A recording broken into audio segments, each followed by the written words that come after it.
هو الذي خلقكم من نفس واحدة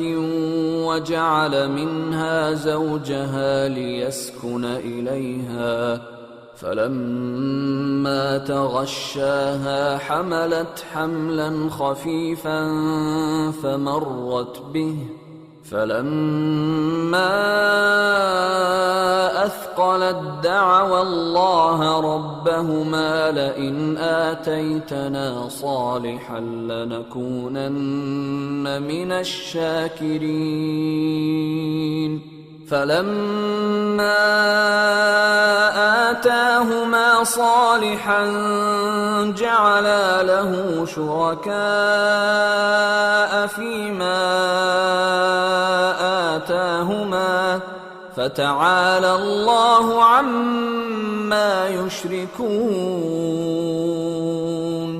أيشركون ما لا يخلق شيئا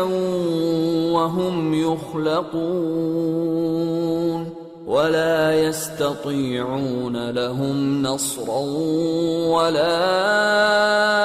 أنفسهم ينصرون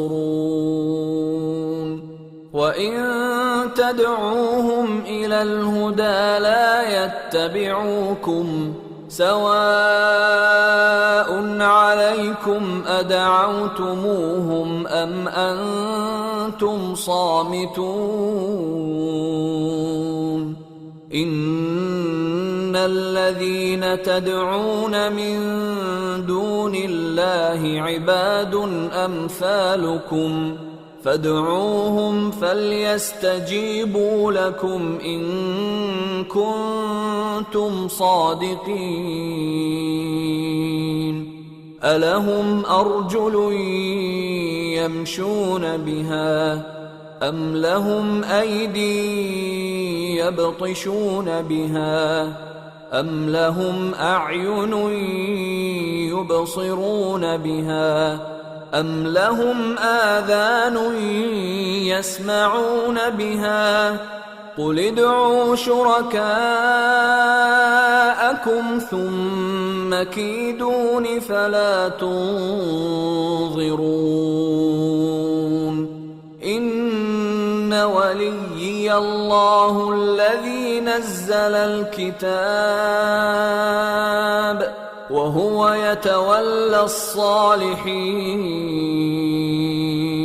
والذين تدعون من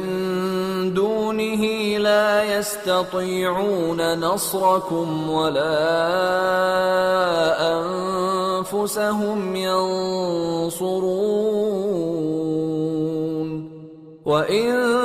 تدعوهم إلى الهدى لا يسمعون وتراهم ينظرون إليك وهم لا يبصرون خذ العفو وأمر بالعرف وأعرض عن الجاهلين وإما ينزغنك من الشيطان نزغ فاستعذ بالله إنه سميع عليم إن الذين اتقوا إذا مسهم طائف من الشيطان تذكروا فإذا هم مبصرون وإخوانهم يمدونهم في الغي ثم لا يقصرون وإذا لم تأتهم بآية قالوا لولا اجتبيتها قل إنما أتبع ما يوحى